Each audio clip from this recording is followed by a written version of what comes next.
The Trumpet Daily program begins right now. Today's world news, what it means, where it's taking us. I bring you the one and only possible message of world peace. This is a message of hope, tremendous hope. And he said unto me, you must prophesy again. The Trumpet Daily program begins right now. The way in which Donald Trump came into office and how the economy was doing at the time. Donald Trump has said the terrible economy he inherited from Joe Biden. Moody says actually he was handed an economy that was strong. Well, Sarah, this isn't a matter of opinion. This is a matter of fact. President Biden had left him an economy with steady growth, with all-time high stock markets, and with inflation coming down. President Trump over and over on his campaign trail, in his inaugural speech, and in his address to Congress last Tuesday, said, I'm going to make America affordable again. He said on day one he was going to bring prices down. Prices haven't come down. In fact, by slapping tariffs on Canada and Mexico, he's raised prices on things from the lumber that we use to build housing to the fruits and vegetables that Americans buy at the grocery store. And slapping tariffs on all of Europe just yesterday will increase prices even more. He said recently that this is just a small disturbance. This helped send the market into free fall yesterday, which some MAGA folks are blaming on the Biden economy. Oh, boy. So let me just remind you about the Biden economy, okay? The economy added 16.6 million jobs and gross domestic product grew 12.6. They are the only administration in history to have created jobs every single month. There are other lies they tell that they can't get away with because their own supporters lived reality, defy the lie. So the price of eggs is up. People's retirement savings, if they're near retirement age, have cratered. People who derive anxiety or hope from the way the markets go are awash in anxiety, not hope. And Trump, if you compare Trump to Trump, Trump is way off the mark from where he was the first time around. He has cratered his own economy. I think at home, his base, he won the part of our economy that struggles the most. The paycheck to paycheck people are suffering, and he is not helping them. He is hurting them. That does not, on all these fronts, he is not going to gain ground politically, and he may not realize it now, but he will eventually. Suddenly the Democrats are very, very interested in the economy. She talks about the paycheck to paycheck people. For years, the paycheck to paycheck people were screaming at the Biden administration, when are you going to do something to reduce inflation? It's hard to get groceries. And now they're finally sounding the alarm. What are we, 50, 52, 53 days into the Trump administration? When I was, we saw, of course, prepared this montage for today, but when I was seeing some of the clips just the other day of them, really dogpiling on top of Trump over the economy, I thought, because of what we've seen in recent years, it did make me wonder how soon before these people are eating crow once again. You're listening to Stephen Flurry, and this is the Trumpet Daily. We appreciate you joining us on today's show. You can get to the live video stream of this program at trumpetdaily.com or at the Rumble channel, rumble.com/Trumpet Daily. We don't know the extent of the resurgence, but as I've been saying, Donald Trump is out there. He's taking some bold, decisive action.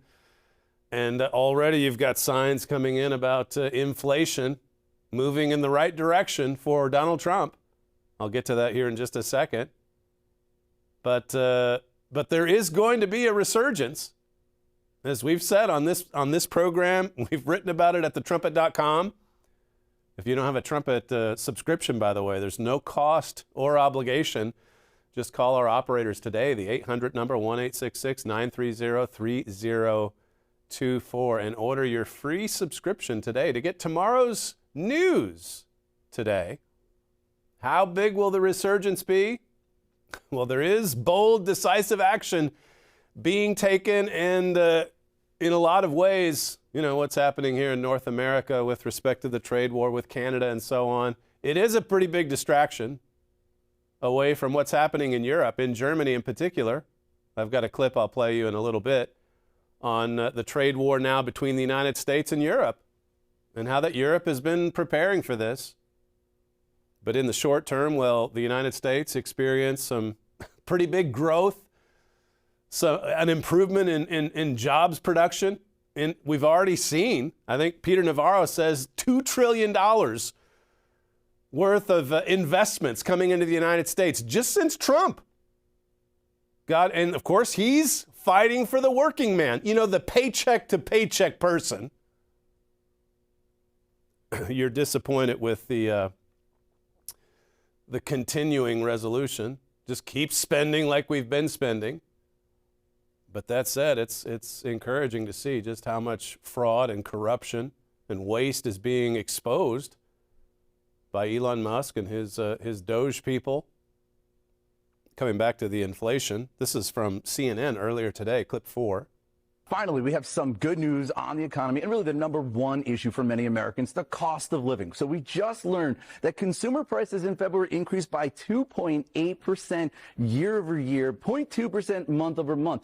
Both of these figures were a step in the right direction, and both were better than expected. So this is definitely very encouraging to see, because it's going to, I think, relieve some fears that inflation was perhaps re-accelerating, because this actually breaks a streak of 4 straight months where I think you could see it on the chart all the way to the right, where the inflation rate was going in the wrong direction, right? It was going higher and higher.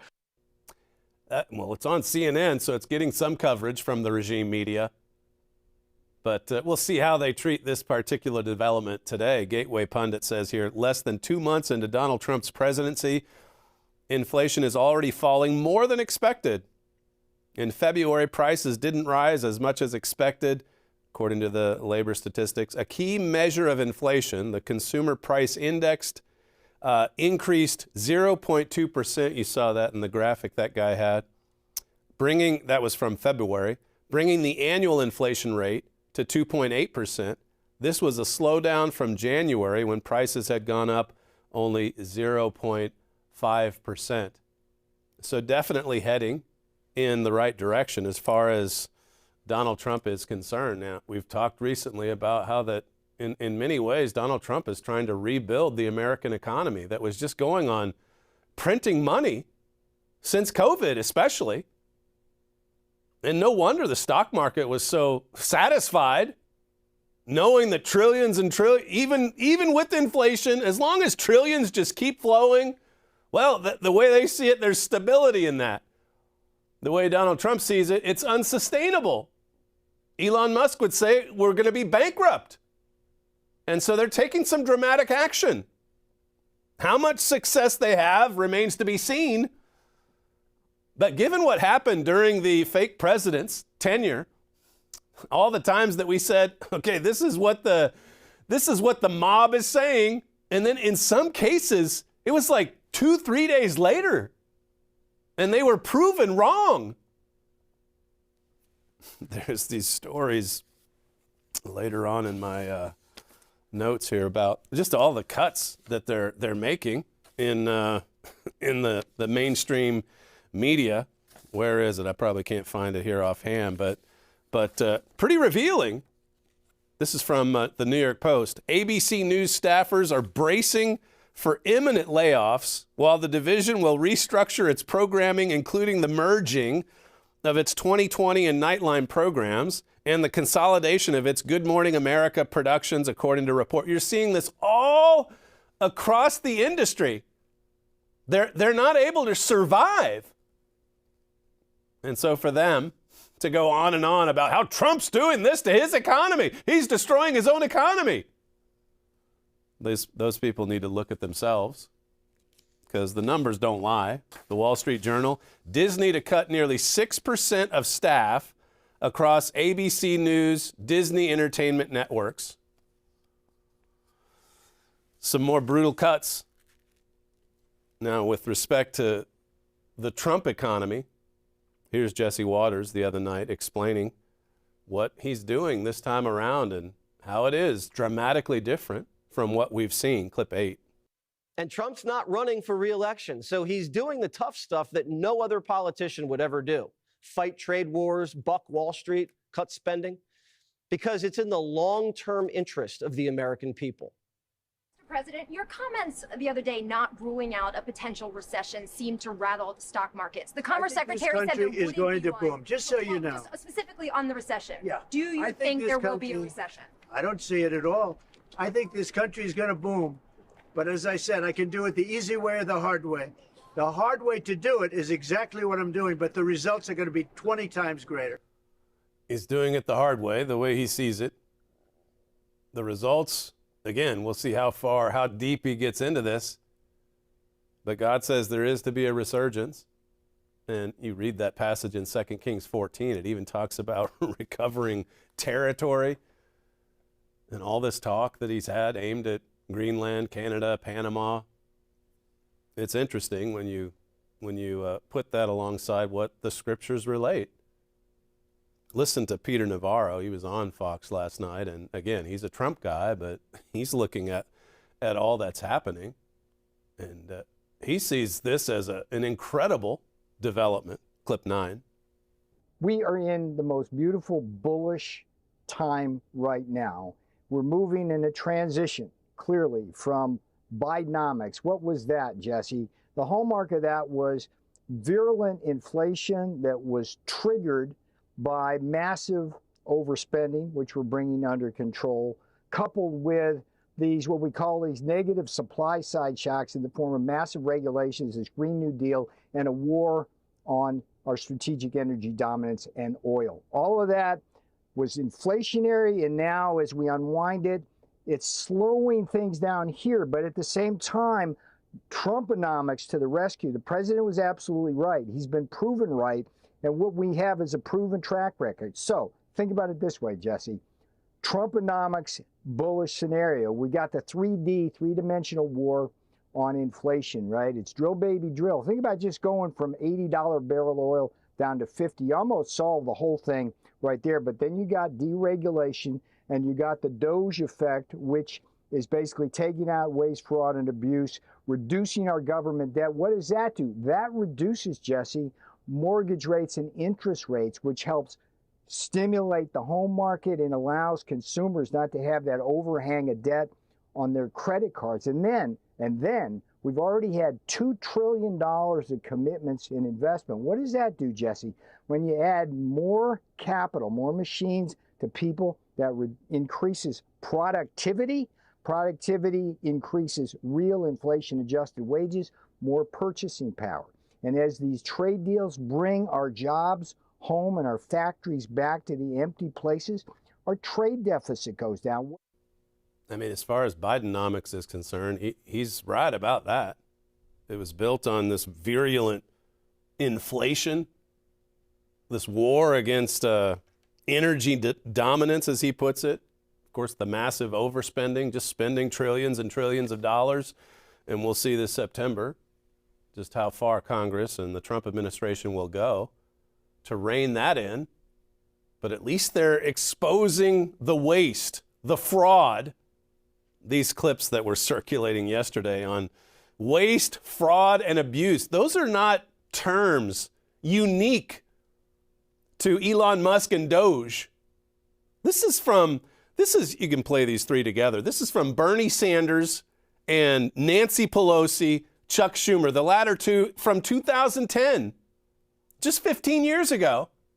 And Bernie Sanders, I think his comment here at the start was from 2008. Listen to this. There is no question that there is an enormous amount of waste and fraud and abuse in this government.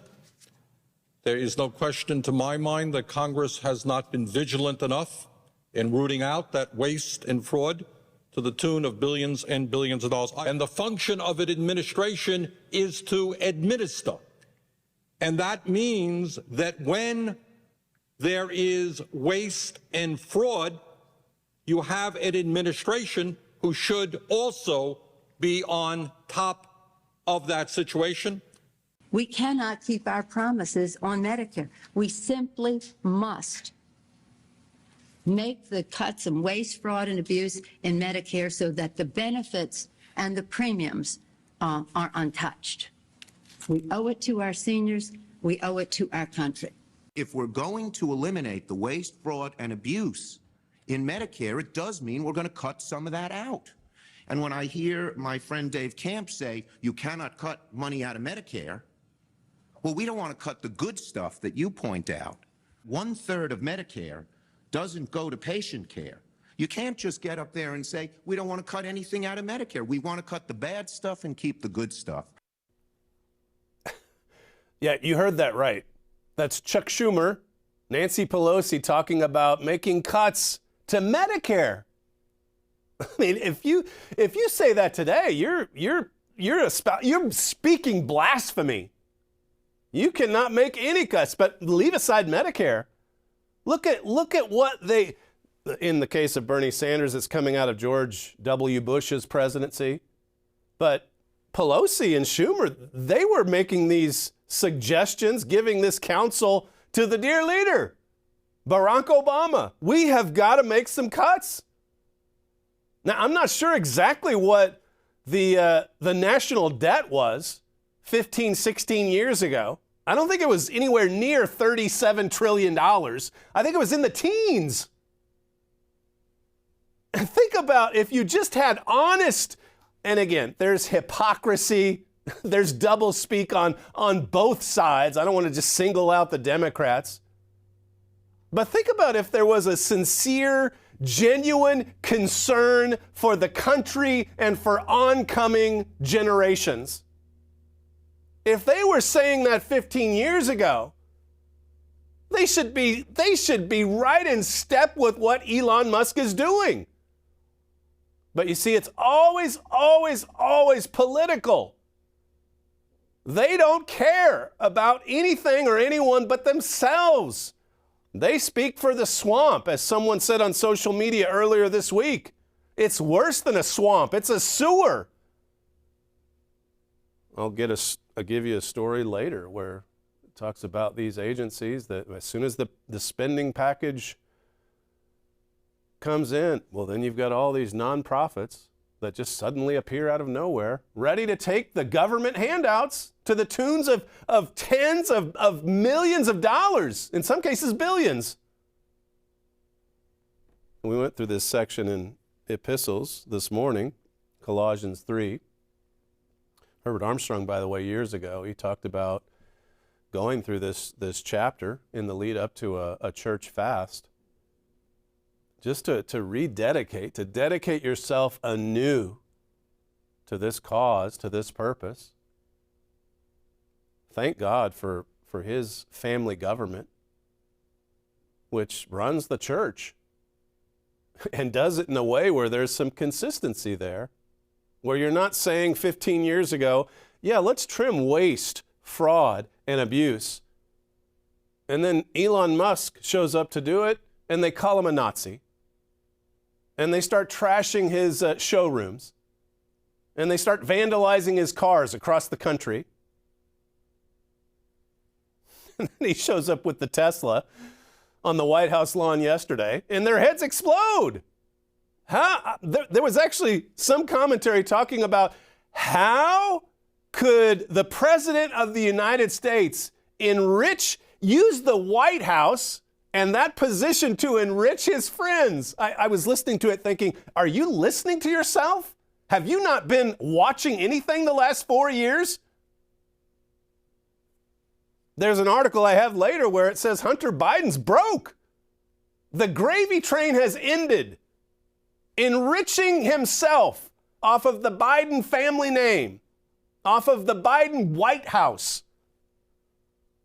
And it seems like I remember about 12, 15 photos or footage blocks where Biden was getting in and out of cars, EV cars, all of them. And they were on the White House. They were wherever. He was driving all over the place.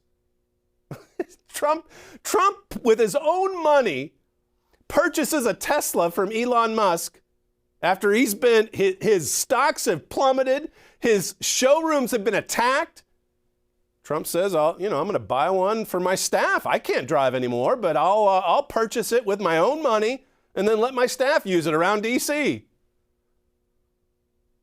In the regime media, they hate that. They cannot see their own sins. They certainly can see the sins of others. But think about if everyone was abiding by the standard that Paul discusses here in Colossians 3, where he talks about putting on a new man, setting your mind on the things above, thinking about any given subject from God's perspective. What does God think about waste, fraud, and abuse? Are these not things that should be eliminated now? Waste, fraud, abuse. Colossians 3:12. Put on, therefore, as the elect of God, holy and beloved, bowels of mercies, kindness, humbleness of mind, meekness, long-suffering. Put these on. Clothe yourself in humility with God's help. Think like God the Father. Learn to be patient. Learn to be meek. Learn to be kind and merciful. How some of these people can't throw their support behind even an opposition party in order to help the grandchildren, help future generations of America. I should have gotten the figures. 37 trillion today. What was it? What was it in 2010? I'm sure it wasn't anywhere near 37 trillion. It's so much worse today. That's the point. We're in need of the alarm sounding, the red sirens going off. And the only one that seems concerned about it, or at least two, are Elon Musk and Donald Trump. We're going to go bankrupt. We're going to lose everything if we continue on this course. Verse 13 says, forbearing one another and forgiving one another. If any man have a quarrel against you, even as Christ forgave you, so also do you. Just learn to follow the example of Christ. And above all these things, put on God's love, which is the bond of perfectness. I mean, this shows you just how much we need God's family government on this earth. And thank God it's coming, and soon. Think about the love of God and the bond of perfectness that is, and how that's going to bond or bind all of us together. And we'll no longer have these competing political parties or factions. It'll just be one family, actually concerned about the children coming into that family and their future and the opportunities they have. It says, and let the peace of God rule in your hearts, to the which also you are called in one body, and be you thankful. Be thankful. Be thankful. Let the peace of God rule you. There's that verse in Isaiah 59 that says we don't know the way to peace. And so men search for it, but they can't find it. They won't find it because they won't submit to God's way. There is a way to peace. And in that sense, you have to let peace rule you, like Paul says here. It says in verse 16, let the word of Christ dwell in you richly in all wisdom. You have to let that happen. You have to fill up on God's word. You have to actually look to God. You have to look into the word of God and say, okay, what would God do here? What does God think about this? What is God's perspective? It's not to suggest, as I say, that there's one political party that has it all right and one that has it all wrong. I mean, really what we're dealing with here is the uniparty. Decades and decades and decades of self-serving leadership. People have gotten rich off of government, even while the people living paycheck to paycheck have suffered for years. and Trump comes in as their champion, and you see what the ruling class does. They hate it. They've already decided, isn't that amazing? After ignoring the economy for 4 years, now, 52 days into Donald Trump's administration, and well, it's all economy. I can't believe what Trump is doing. Speaking of cuts, trimming, waste, fraud, and abuse, this is Linda McMahon. I think she's in this clip, or maybe it's a clip about her. She's heading up the Department of Education, and I think I would kind of like this job. She was hired by Donald Trump to basically do away with the Department of Education. So her one job is to just get in there and get rid of it, destroy it, put an end to it, return it to the states. I would think there'd be some satisfaction in that, because it's wasteful. There's fraud baked into it. There's abuse. This is clip 7. The education department employees have been told that they must vacate their offices in D.C. and the regions by 6 o'clock tonight, and that the offices will be closed on Wednesday for security reasons. Let's bring in Charlie. He is breaking this story this afternoon, hopping on set to talk to us about it. So give us some sense here. What are you hearing? A little background. I mean, I have sources in the education department. They've been sending me these directives that have been coming since Linda McMahon was named education department chief about massive reductions. I mean, they're not hiding the football here. They're talking massive reductions in workforce. There was one email that went out that said you have until a certain date to apply for like a severance package, a sort of package that you could take with you if you leave early. And if you don't take that, well, guess what might happen? You might just get laid off.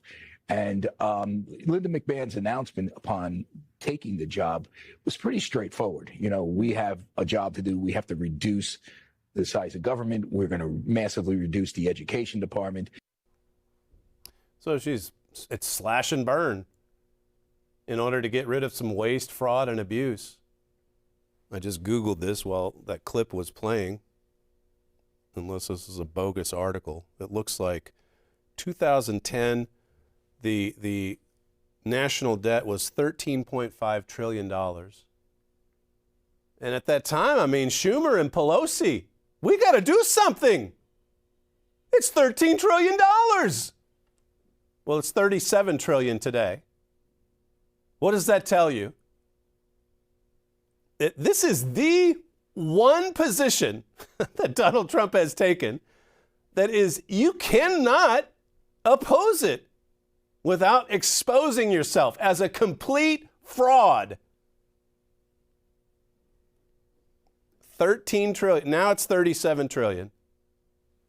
And if it continues, as Elon Musk has said, we're going bankrupt. And he's right. He's completely right about that. There was this story, well, Donald Trump mentioned it in his State of the Union last week, this charity that was connected to Stacey Abrams that received billions of dollars in handouts. She's been on TV trying to defend it, saying, oh, yeah, all of it went to good causes. The money that Joe Biden gave to my whatever it was, nonprofit NGO.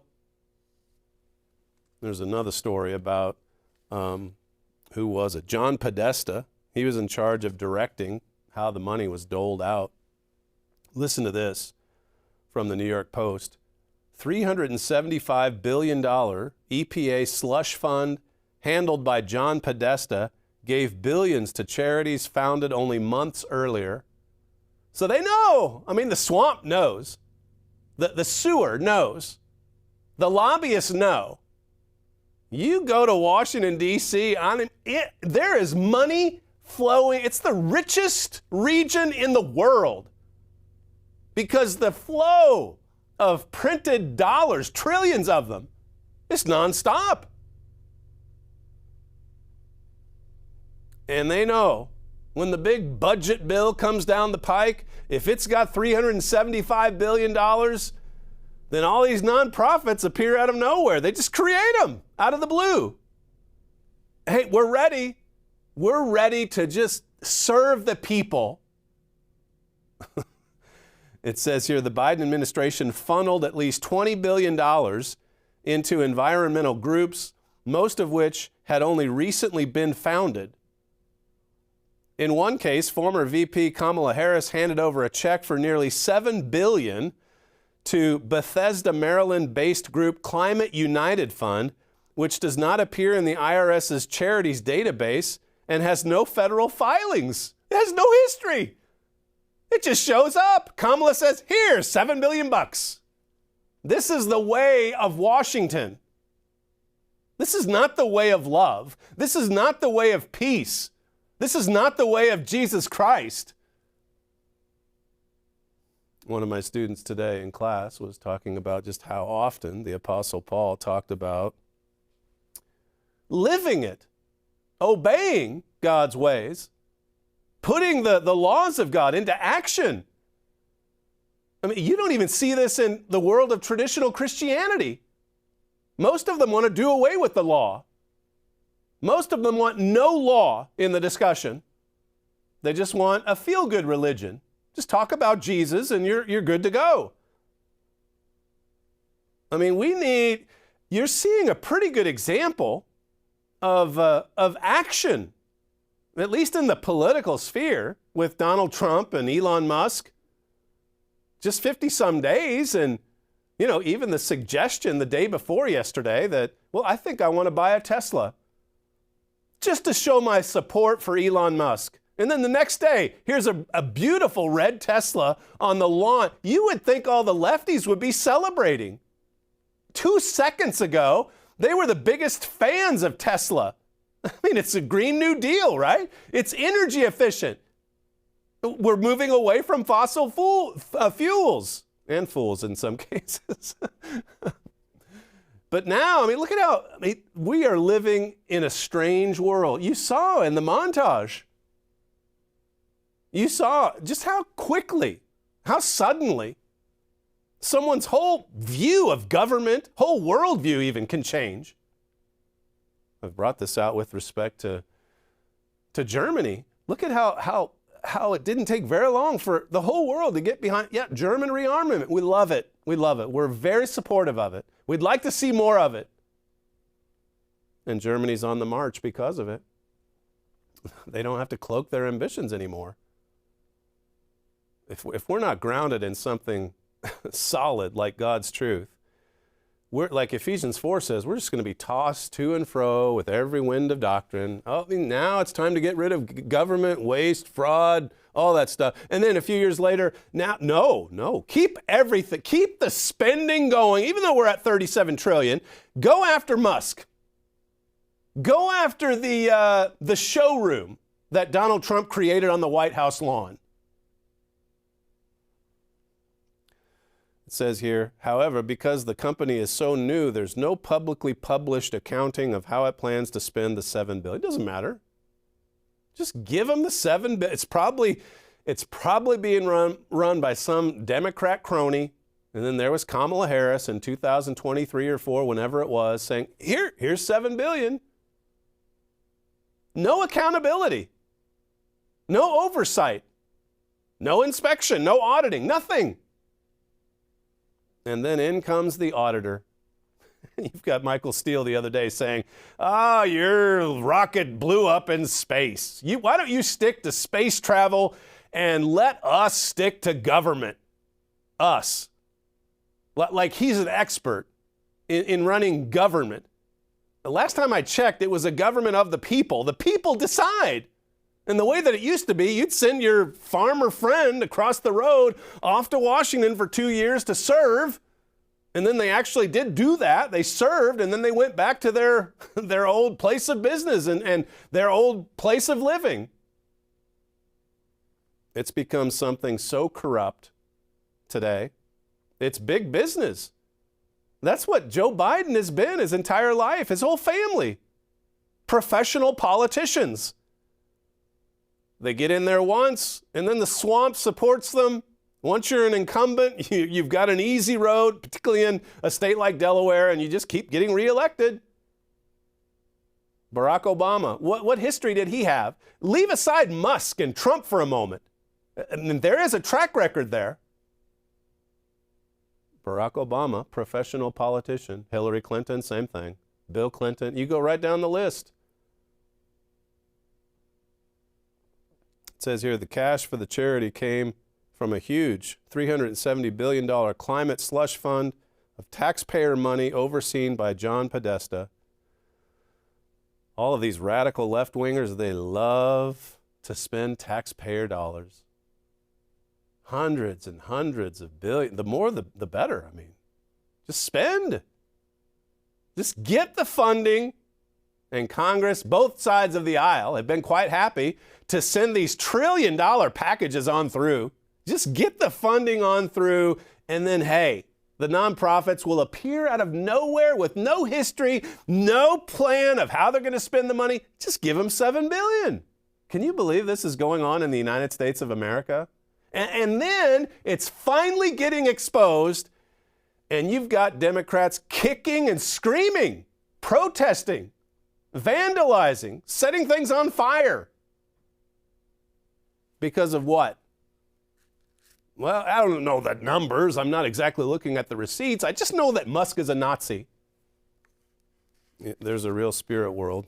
That's another angle to this story for sure. Washington Examiner. For Hunter, the Biden business goes bust. Looks like Hunter Biden is facing a new problem. Being the son of a former president is a lot less lucrative than being the son of a sitting president. I mean, I see these things, I read them, and I'm just like, this is just, I mean, I know it's the Examiner, I know they're conservative, but, you know, even in the conservative cycle, it hits for a day and then it's gone. Everybody acknowledging or writing about what everyone else knows. They were making money hand over fist, using the White House, using the Biden family name, pay to play. And surprise, surprise, as soon as Biden is gone, there's no more pay. It's because there's nothing left to play. It says Biden wrote that in 2021, 22, and 23, he sold 27 pieces of art. This is Hunter. The average sales price was $54,000 for a piece by Hunter. That would equal $1.47 million in income for Biden. But since the start of 2024, Biden has sold exactly one work of art for $36,000. What happened? Well, the gravy train dried up. All of these fat cat Dems, they don't have the funding they once had to go, give Biden a little bit on the side. Why not? He's a good Democrat. $54,000 for one painting. There's plenty of paycheck to paycheck people that don't even make that in a year. And Donald Trump's there fighting for them. At least the way most people in America view it, or at least in the MAGA movement view it, they've finally got a champion, listening to their voice, making changes, even the tariffs. I mean, obviously, we understand that this is going to end up being huge as far as just jolting the world is concerned. But finding fairness in tariffs going both ways, Trump's doing it for the U.S. worker. He's not doing it for himself. He's made his fortune. He wants workers satisfied here in the States. He wants factories returning home to America. He wants fair taxes from one direction and to the other. And for the longest time, that hasn't been there. It's so easy to just get caught up in, as if America is the only one that's slept. Peter Navarro went through some stats last night that were truly stunning. Tariffs that Japan puts on U.S. goods. Everybody does it because they can do it. They've been able to get away with it. And no U.S. administration would stand up to them. So Europe, Canada, all of them.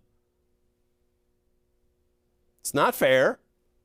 Now, from their perspective, it's easy to say, well, you're the United States of America. You're the wealthiest nation in the world. Well, that said, we're just right on the verge of bankruptcy.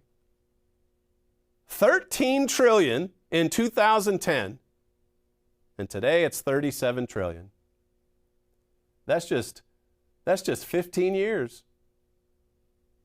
The national debt has more than doubled in about half the lifespan of my son, and he's 23. What kind of future are there or is there for 23-year-olds? Just leaving aside God's truth and the return of Jesus Christ. If this were to go on, how much longer could this go on?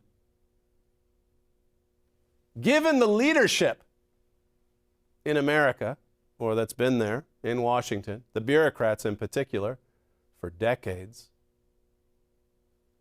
They know when the big spending bill's coming down the pike, and they are ready to create these fake enterprises. And if you're lucky, people like Kamala Harris will give you a check for $7 billion. This story since we're on tariffs, maybe you can play this from Deutsche Welle. This is about the tariffs now that are taking place with respect to Europe and Europe's response to America. Clip 10.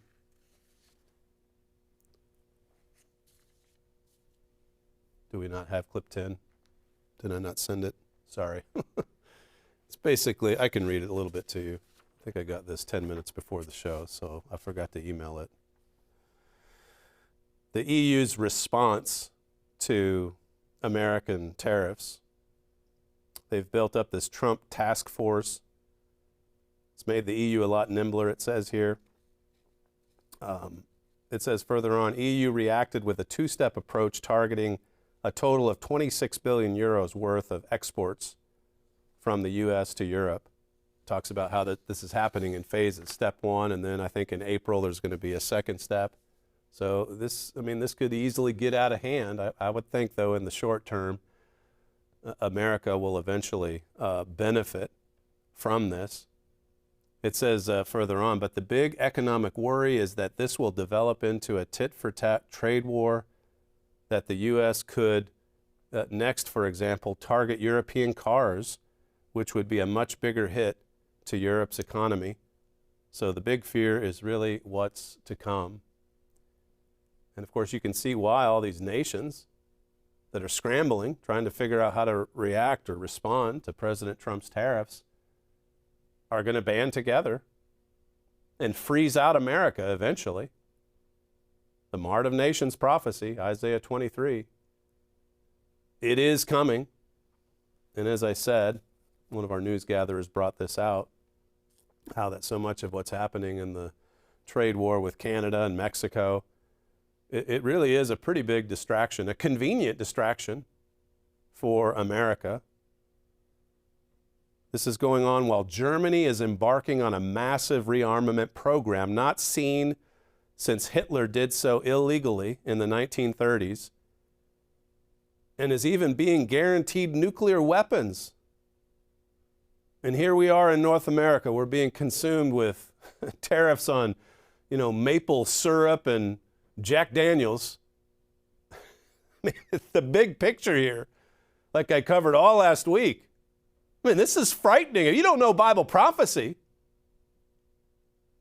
but you know a little bit of history. I would think it should be frightening for some. Germany rearming, not like it has since the 1930s. I mentioned this quote last week. History and Bible prophecy prove that the Holy Roman Empire is preparing for World War III. Germany now waits for the strong man to lead this empire. He will be more devious and destructive than Vladimir Putin. More devious, more destructive. Even what we see playing out in Ukraine in a lot of ways, that's convenient cover for Germany. And by the way, you got Zelensky crawling back to the United States, agreeing to terms for a ceasefire, and we'll see what comes of that. But the United States lifting its whether you call it sanctions or what, I mean, it had said you're not going to get any funding. We're not going to do intelligence gathering, any sharing of information. All that was lifted yesterday. And keep in mind the narrative just days ago, just a week and a half ago, because of a 10-minute disagreement caught on camera, America has abandoned its allies.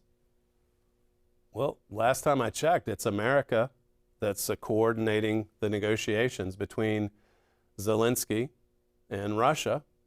It's probably not going to turn out very well in the end for America or any of the involved parties. But Germany marches forward. They've got the pretext they need. America can't be trusted. Now they're slapping tariffs on us. And so they are yearning for a strong man. We don't want to let anything distract us away from what's happening in the heart, the beating heart of Europe, and that would be Germany.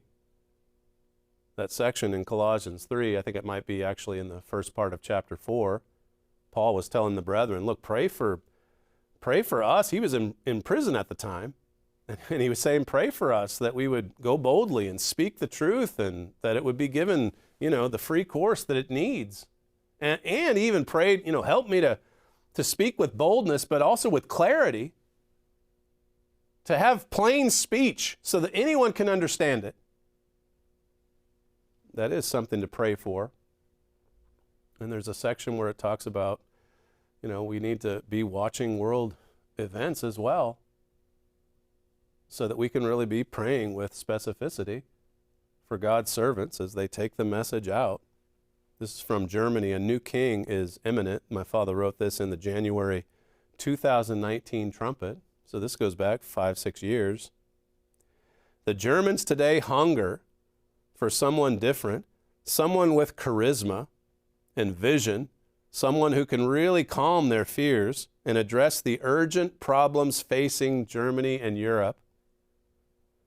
They are, and again, the Jeroboam administration is exposing a lot of this. There are some very urgent problems to deal with. And that's why they're moving at an accelerated pace to rebuild the German military machine. It says here, this soon coming ruler could literally be called a king. Even if he's not, the Bible gives him that title. I think I read this to you last week, but it's worth repeating. Again, don't be distracted away from what we see happening. This is from another article, 2019, called German Disappointment with Democracy Growing. And again, you keep in mind that the Daniel 8 man, he comes in with flatteries. He's not democratically elected. He kind of maneuvers his way in, saying things that sound smooth and peaceful. But in his heart, you see, he's wanting to go off and destroy the enemies. And who have been the enemies historically? Put it together with prophecy. This article, we had it at the Trumpet. The weakness of democracy lies in the long debates and government standstills. You saw it last week. And again, it's easy to be lulled to sleep, to call European leaders a bunch of deadbeats, as I covered on the show last week. Because, well, there is bureaucracy. Look at what it's done to the U.S. economy. Look at what it's done to the national debt. You get all these people involved and everybody's, into the pot of gold, helping themselves. 7 billion here, 10 billion here. Look at what it turns into. It's a mess. It's a swamp. It's a sewer. In the case of the EU, it's 27 member states. It's too big. It's already a mixture of iron and clay. So someone's got to come in with some strength, some willingness to take bold, decisive action to downsize that union, to 10 groups that will give their mind over to the beast. And they'll be of one mind for a short time, and then we'll see them really move. Last week, you saw the bureaucracy. You saw the 27 nations come together. They couldn't come with a unified deal on the Ukraine situation. And then Zelensky, he goes crawling back to America. But America's still the bad guy, just so that you know. That narrative is now firmly established. America's blowing up NATO. America's siding with Putin. America, of course, it comes back to the bad orange man, always and forever. This article says, Germans hate confusion and chaos. They hate it when people disobey rules or are exempted from rules. They also hate standstills, endless debates, and lack of progress. But that's exactly what democracy is currently offering them. History shows that Germans gravitate towards strong leadership. Many of Germany's older generation today praise Hitler for the law and order he brought, despite all the evil he did. It quotes my father in this article where he says, there is a strong demand for a new leader in Germany. Keep your eyes on Germany and that strong demand for a new leader. Keep your eyes on what happens with Europe and it being downsized to 10 kings, 10 nations, 10 groups. That's coming soon as well. And then let it motivate you to take Colossians 3 to heart, to renew your commitment to God and His work, to declare anew your support for God's work in this end time. There's the section in Luke 14 about counting the cost, and of course we encourage those counseling for baptism to make sure that they go through that in the lead up to their day of baptism and the laying on of hands and the receipt of God's Holy Spirit. But I mean, counting the cost, that's something that we've got to do regularly, just to reevaluate where we are, how much we've grown and developed, how far we've come, how much further we have to go. You look at what happened to the Laodicean church following the death of Mr. Armstrong. I was saying in class this morning, I mean, there were just so many strong leaders really throwing their support, their full support behind Mr. Armstrong those last 7 years of his life. Sounding the alarm, explaining to the brethren of the church, this is what happened in the liberal era of the church in the 1970s. We can't let it happen again. We can't make the same mistake. We can't go down that road ever, ever, ever again. And then Mr. Armstrong dies in 1986, and what happens? There's a great falling away from the truth. And so many of those Laodiceans are just scattered over all the earth. Many of them have died. They've since died physically. Some of them, some few, no doubt, are still searching actively. Where is God's work being done today? Well, it's being done right here. It's being done at the Trumpet website, thetrumpet.com. It's being done through the Trumpet magazine and all the literature my father's written over the years and the literature we fought for during the 6 years of litigation over Mystery of the Ages. It's all there, and of course we make it available to you freely, no cost, no obligation. Just send us your mailing info or call our operators and give the info to them, and we'll send you a free subscription to the Trumpet today. That's all we have time for on today's show, the fastest moving hour in broadcasting. You are listening to Stephen Flurry, and this is the Trumpet Daily. Thanks for joining us on today's show, and we'll see you tomorrow.